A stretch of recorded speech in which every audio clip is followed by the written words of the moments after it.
all the same places. They all waited like. Very popular.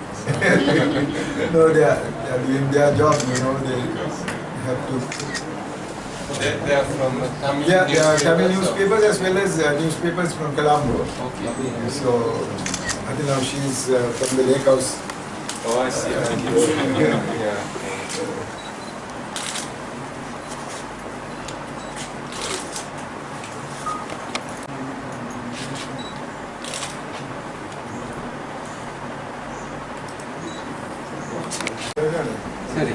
Okay. In the middle. So there are some more behind me.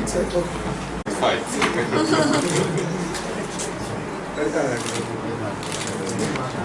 So these are Padi store and Right.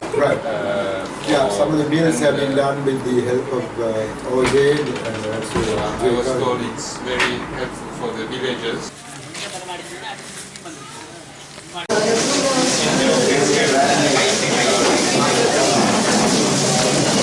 My first visit to the northern province, and we had a very good discussion. Japan would like to continue supporting the provinces affected by the war, and we'll try to accelerate our support. You want? What are you going to plan? Do you have any plan to? We are preparing the plan, and we have agreed that we will work with the provincial government and also the central government to support the rehabilitation and the redevelopment of this area. What about The government is considering the implementation of the UN resolution, and we have offered to support as much as possible the government decision in whatever mechanism they decide to set up. ஜப்பானிய பிரதிநிதி அவருடைய பெயர் வந்து Kenichi சுகானூமா. அவர் இப்பொழுது 4 மாதங்களுக்கு முன்னர் தான் வந்திருந்தார். முன்னர் இருந்தவரை எங்களுக்கு நன்றாக தெரியும். அவர் 2-3 முறை வந்திருக்கின்றார் திரு கோபோ அவர்கள். இவர் புதிதாக வந்தபடியால் வடமாகாணத்தை முதலாக வந்து கண்டு இங்கிருக்கும் ஜைகா நிறுவனத்தினுடைய செயல்பாட்டு திட்டங்களை பற்றி அறிந்து கொண்டு போவதற்கு வந்திருந்தார். அதே நேரத்தில் எங்களுடைய எண்ணங்களையும் கருத்துக்களையும் அறிந்து கொள்வதற்காக வந்திருந்தார். கிளிநொச்சியிலே தாங்கள் இந்த நெல் சந்தைப்படுத்துவது, இந்த நெல்லை களஞ்சியப்படுத்துவது சம்பந்தமான ஒரு கட்டிடம் கட்டுவதாக குறிப்பிட்டிருந்தார். ஆகவே நான் அதனை ஒரு முக்கியமாக எடுத்து அவருக்கு கொண்டை கூறினேன். எங்களுடைய ஜனாதிபதி அவர்கள் இந்த நாடு தனது உணவு சம்பந்தமாக தன்னிறைவு அடைய வேண்டும் என்ற கருத்தில் இருக்கின்றார் என்றும், அதே கருத்து தான் எங்களுக்கு வடமாகாணத்தில் இருக்கின்றது என்றும், எங்களுடைய வடமாகாணத்தை உணவு பொறுத்தவரையிலே தன்னிறைவு பெற எல்லா உதவிகளும் செய்ய வேண்டும் என்றும், இதற்கு தடையாக இருப்பது இந்த களஞ்சியப்படுத்தலும் சந்தைப்படுத்தலும். நாங்கள் இவற்றை எடுத்து நல்லதொரு அறுவடை கிடைத்ததன் பின்னர் எங்கே எங்களுடைய நெற்தானியங்களை களஞ்சியப்படுத்துவது என்பது முதலாவது கேள்வி. அதன் பின்னர் உரிய காலத்திலே அதை சந்தைப்படுத்துவது. இது சம்பந்தமாக செய்ய வேண்டிய உதவிகளை செய்ய வேண்டும் என்று கேட்டுக்கொண்டேன். அவர்கள் அதனை பரிசீலிப்பதாக கூறினார். இது சம்பந்தமாக வேறு பல எங்களுக்கு இருக்கும் தேவைகளை பற்றி அறிய கோரினார். இது வடமாகாணம் விவசாயம் சம்பந்தமாகவும் மீன்பிடி சம்பந்தமாகவும்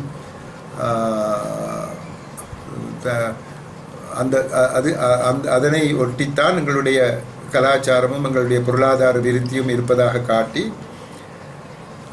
அதற்கேற்ற முறையிலே நாங்கள் எங்களுடைய செயல் திட்டங்களை அமைக்க வேண்டும் என்று கூறினேன். அவர் அதற்கும் தாங்கள் எங்களுடைய விவசாய பல்கலைக்கழகத்திலே விவசாய பீடம் ஒன்றை அமைப்பதாகவும் அதற்கான சகல வசதிகளையும் கொடுத்து ஆராய்ச்சிகள் செய்யக்கூடிய விதத்திலும் விவசாயம் சம்பந்தமான ஆராய்ச்சிகளும் மீன்பிடி சம்பந்தமான ஆராய்ச்சிகளையும் செய்வதற்கு தாங்கள் சகல நடவடிக்கைகளும் எடுப்பதாகவும் கூறினார். எனவே தற்பொழுது ஜைகா நிறுவனத்தினால் அவர்களால் நடாத்தப்படும் செயற்திட்டங்கள் சம்பந்தமாக சகல விவரங்களையும் எனக்கு அனுப்புவதாக கூறினார். இந்த இடத்தில் தான் நான் சில விஷயங்களை அவருடன் பங்கிட்டு கொண்டேன். பல வெளிநாட்டு நிறுவனங்கள், வெளிநாட்டு அரசாங்கங்கள் செய்யும் செயல் திட்டங்கள் சம்பந்தமான முழுமையான தரவுகள் எங்களுக்கு தரப்படுவதில்லை. நேரடியாக மத்திய மாகாணமும் அவர்களுமாக சேர்ந்து பல விதத்தில் பல நன்மைகளை செய்கின்றார்கள். அதன் பின்னர் இந்த தினத்திலே இதை திறக்கின்றோம் அதை திறக்கின்றோம் என்கின்றார்கள். அங்கு நாங்கள் போய் திறந்து விட்டு வர வேண்டியதாக இருக்கின்றது. இவற்றை எப்பேற்பட்ட செயல் திட்டங்களை செய்யும் போதும் எங்களோடு கலந்து ஆலோசித்து மக்களுக்கு தேவையானது என்னென்ன, எப்பேற்பட்ட செயற்திட்டங்கள் மக்களுக்கு உண்மையான நன்மையை புரிவன என்பது சம்பந்தமாக எங்களையும் சேர்த்து கலந்து ஆலோசிக்குமாறு குறிப்பிட்டிருந்தேன். அவர் அது மத்திய மாகாணத்துடன் நாங்கள் பேச வேண்டிய ஒரு விடயம்னு சொன்னார். நான் சொன்னேன் அது உண்மை, ஆனால் நீங்கள் இதிலே பணத்தை தந்து உரிய நடவடிக்கைகள் எடுப்பவர்கள் நீங்கள் என்ற முறையிலே எங்களுடைய உள்ளேற்றமும் அதில் இருக்க வேண்டும் என்பதை நீங்கள் மனதில் வைத்திருந்தால் நீங்கள் அதை பற்றி குறிப்பிடுவீர்கள் என்று நம்புகின்றேன் என்பதை அவருக்கு எடுத்து கூறினேன். அதிலிருந்து பலவிதமான மற்ற விஷயங்கள் சம்பந்தமாக நாங்கள் பேச வேண்டியிருந்தது. அதாவது சமாதானம், நல்லிணக்கம், பொருளாதார விருத்தி, இவை சம்பந்தமாக பலதையும் பேசிக்கொண்டோம். உதாரணத்துக்கு நல்லெண்ணம் சம்பந்தமாக நான் அவருக்கு கூறியது என்னவென்றால், நல்லெண்ணத்தை வெளியில் இருந்து கொண்டு வந்து எங்களுக்கு திணிக்க முடியாது. நல்லெண்ணம் பல விதங்களிலும் அதை எடுத்து காட்டக்கூடியதாக இருக்க வேண்டும். உதாரணத்திற்கு எங்களுடைய சிறைகளிலே இருக்கும் ஒரு 300-400 பேரை விடுவிப்பதற்கு அரசாங்கம் இவ்வளவு கஷ்டப்படுகின்றது.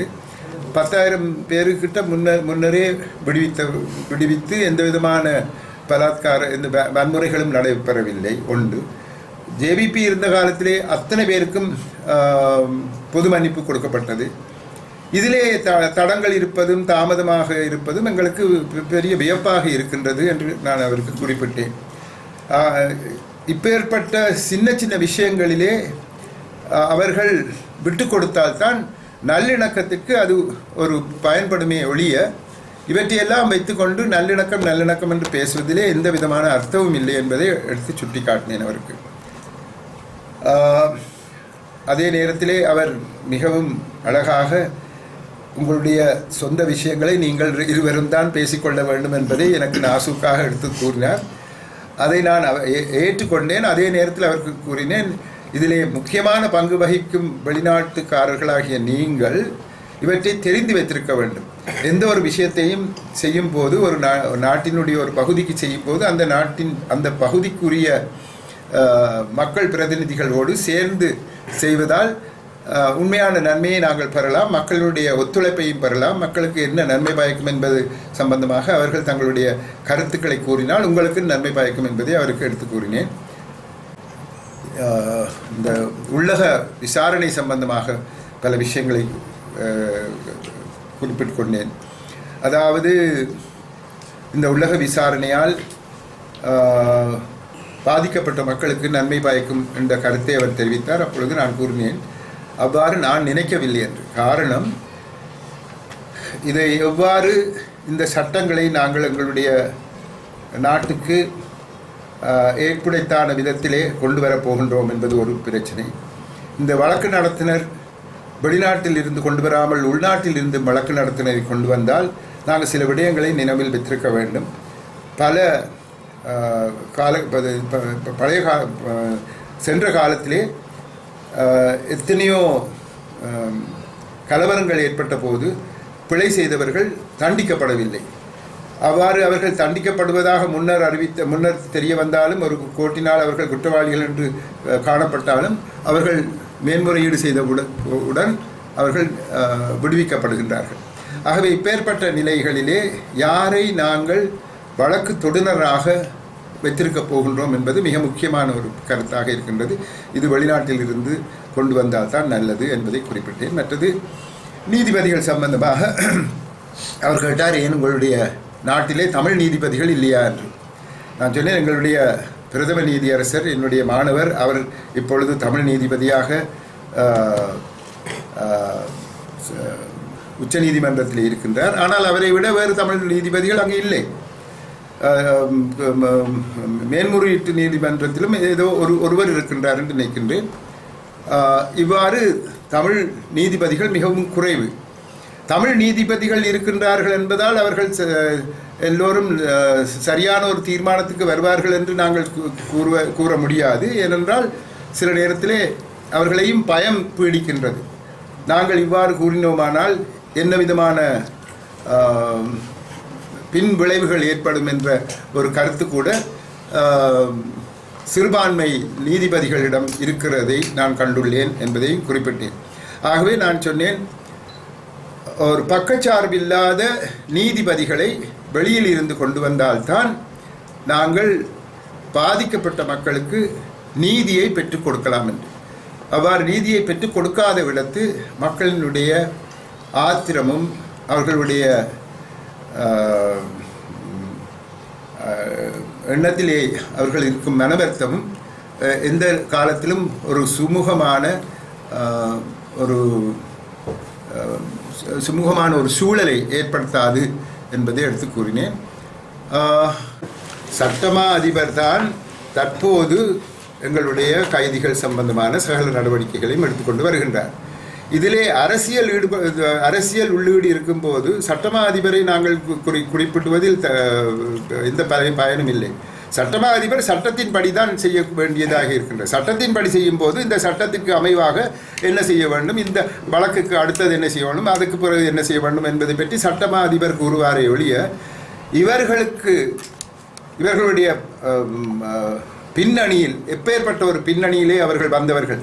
ரோட்டிலே போய்கொண்டிருக்கும் ஒருவனை பிடித்து கொண்டு வந்து நீ புலி, நீ சிங்கம், நீ கரடி என்று சொல்லி அவர்களை பல வருட காலம் எடுத்து வைத்திருந்து அவர்களுக்கு வழக்கும் பதியாமல் வைத்திருப்பது அரசியல் ரீதியானது.